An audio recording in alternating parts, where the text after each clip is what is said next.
Shalom, que la grâce et la paix de notre Seigneur soient avec vous. Avec vous, Luc Elomont, expert en théologie politique, écrivain et conférencier.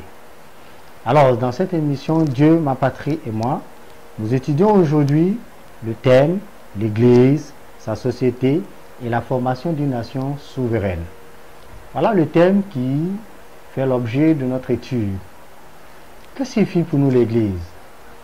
Durant des siècles, nous avons entendu ce mot, nous avons étudié ce mot, nous avons parcouru des encyclopédies, des centres de formation, nous avons sans doute rencontré ce mot dans une lecture quelque part ou dans notre quartier quelque part, nous en avons entendu quelque part dans les infos. Mais d'abord l'Église, qu'est-ce que ça signifie? Est-ce que l'Église est tout simplement un lieu de rencontre, de prière, un lieu d'adoration, un lieu d'intercession, un lieu où l'on cherche le réconfort, où l'Église a-t-elle d'autres fonctions, a-t-elle d'autres responsabilités de la part du Seigneur?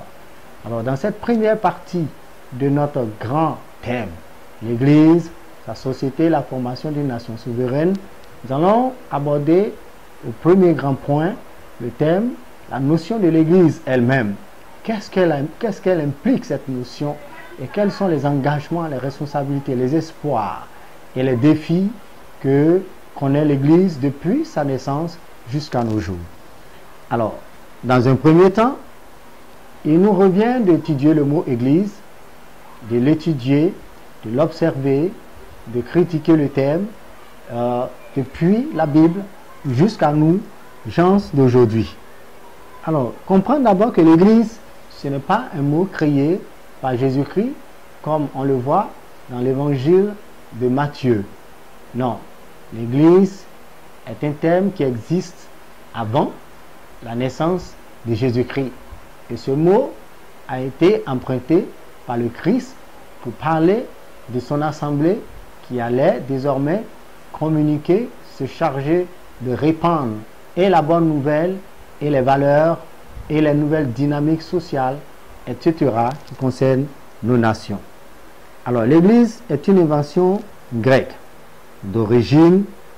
À l'origine, c'est une institution à la fois judiciaire et politique, appelée l'Assemblée des citoyens.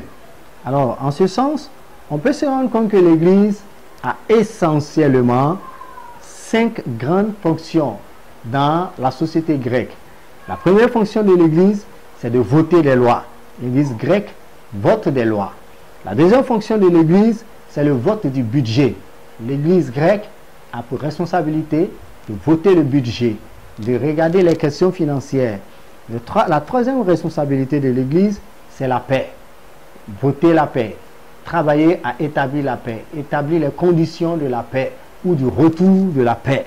Telle est la troisième fonction de l'Église à l'époque de Jésus-Christ et avant sa naissance. La quatrième fonction, c'est l'Église qui détermine, l'Assemblée des citoyens qui détermine s'il faut déclarer une guerre à une puissance, à une cité ou à un royaume. Pour quelle raison la guerre doit être lancée, s'il faut la guerre ou pas. Et le cinquième point, c'est la responsabilité de s'occuper des questions de voter l'ostracisme. Comprenez par ce mot, c'est cette habilité, ce pouvoir qu'a l'Église d'exclure quelqu'un de la cité, de l'Assemblée des citoyens, quelle que soit sa responsabilité, quel que soit le poste qu'il occupe dans la cité, qu'il soit parmi les plus grands dignitaires de la cité ou qu'il soit un citoyen lambda. Alors, que la grâce et la paix du Seigneur soient avec nous. Ces 5 points sont repris par l'Église de Jésus-Christ. Effectivement, l'Église de Jésus-Christ a travaillé à établir les lois apostoliques, prophétiques, comme le dit le livre d'Éphésiens, que l'Église est bâtie sur le fondement des apôtres et des prophètes. Alors, cela fait partie du travail des leaders spirituels. À l'époque, il fallait que les enseignements de Jésus soient bien systématisés, c'est-à-dire que les enseignements de Jésus qui touchent à sa venue, les enseignements qui touchent à la mort de Jésus, les enseignements qui concernent son œuvre de salut, le salut des hommes, leurs péchés qui sont pardonnés, etc., par la foi et tout cela. Ensuite, dans cette même œuvre, il y a aussi la question des prières, la question des différents enseignements qui touchent le Saint-Esprit, qui concernent le Père, qui concernent Jésus lui-même. Et au fil des siècles, ça a donné naissance à différentes sortes de doctrines et ce qu'on a condensé dans différents secteurs de la théologie.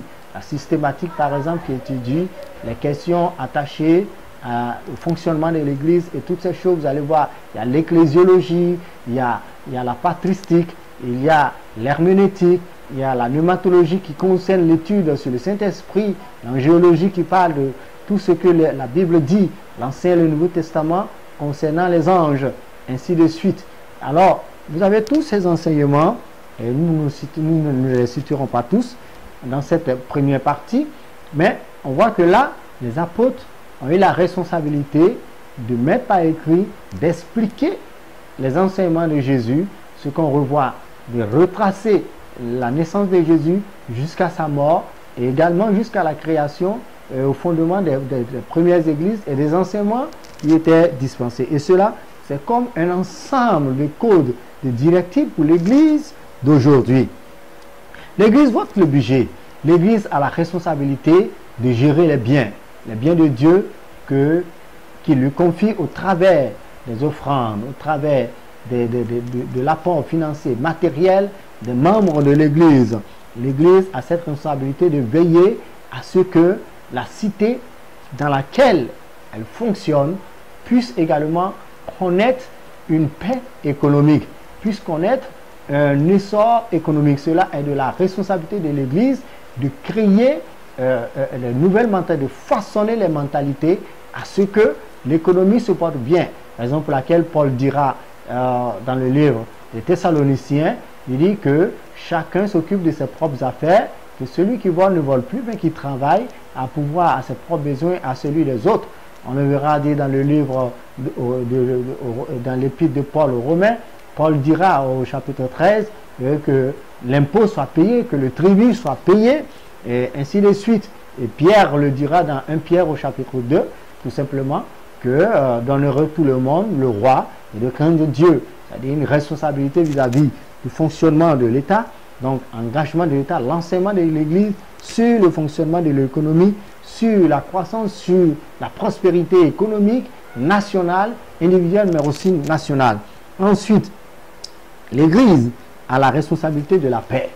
Et le Seigneur nous dira dans l'évangile de Matthieu, au chapitre 5, « Heureux ceux qui procurent la paix, quand on les appellera fils de Dieu. » Voilà, ainsi de suite. Il dit, je vous ai donné ma paix. Alors, on voit tout de suite que l'Église a cette responsabilité de travailler à la paix sociale. Parce que là où les hommes vivent, il y aura toujours des conflits. Les conflits ne manqueront jamais. Les conflits font partie du mécanisme même du vivre ensemble. Le vivre ensemble n'exclut pas des conflits. Mais les conflits ne doivent pas aller jusqu'au niveau où cela conduit à des pertes en vies humaines, cela conduit à la paralysie de la société. Alors l'Église a le devoir de travailler à cette paix-là, à ce que les communautés puissent vivre en paix. Ensuite, la guerre. On voit cela dans le livre de l'épître de Paul aux Éphésiens, au chapitre 6. On voit tout de suite que Paul parle dans ce chapitre du combat spirituel. Il parle de revêtir les armes pour le combat spirituel. On voit Jésus qui dit également que je vous ai donné le pouvoir dans Luc 19, 10-19, je te donne le pouvoir de marcher sur les serpents et les scorpions, sur toute la puissance de l'ennemi, et rien ne pourra vous nuire d'aucune manière. C'est le combat spirituel, la délivrance, détruire l'oppression des puissances des ténèbres qui m'amènent les gens dans leur sommeil, dans leur santé, dans leur économie, dans leur foyer. Priez pour que les esprits de trouble, de guerre, ne sèment pas le chaos dans la nation. Et on verra Paul donner cette recommandation également dans la première lettre à Timothée, au chapitre 2, où il dit avant toute chose, je vous conseille de prier pour les autorités, les dirigeants, les personnes qui sont élevées en dignité, afin que vous viviez en paix. On comprend tout de suite que la prière s'adresse aussi, est utile pour ceux qui nous dirigent, pour ceux qui nous gouvernent, afin qu'ils ne fassent pas ce qu'ils veulent du pays dans lequel nous vivons, de nos nations. Donc nous avons cette responsabilité parce que le pouvoir est convoité aussi bien par les hommes que par les puissances des ténèbres. Et Dieu également aussi réclame le pouvoir pour que les hommes puissent vivre en paix. Car il est du plan de Dieu que l'homme puisse vivre en paix dans son pays. On a besoin de prier pour ces personnes, pour ne pas que l'autorité soit piquée par une crise de folie, une crise de dictature, une paranoïa qui pourrait conduire au massacre de paisibles populations. Ensuite, le dernier point, l'ostracisme. On voit tout de suite que l'Église a la responsabilité de sanctionner ses membres qui sont coupables d'actes répréhensibles. Donc, différents types de sanctions selon les dénominations, jusqu'à l'excommunication totale de l'Église. Cela se voit, ça dépend de la gravité. Et il y a une certaine gradation dans les fautes qui pourraient conduire à une excommunication totale de l'Église. On voit Paul qui va dire ôtez le méchant du milieu de vous. On verra Paul qui parlera des sanctions contre un homme qui a pris la femme de son père. Et on voit toutes ces choses. Mais toute sanction de l'Église doit se faire dans la perspective de la restauration de cette personne. Alors, voici comparer les 5 points qui font la différence entre l'Église grecque et l'Église de Jésus-Christ. L'Église grecque est carrément limitée dans des situations temporelles, dans des situations humaines. Ce qui fait bien partie du plan de Dieu, que nous soyons bien gouvernés, que nous vivions en bonne santé, que nous travaillions à pouvoir nos propres besoins, que nous travaillons à faire des choses qui vont élever la gloire de Dieu, qui vont élever notre nation au sein des autres nations.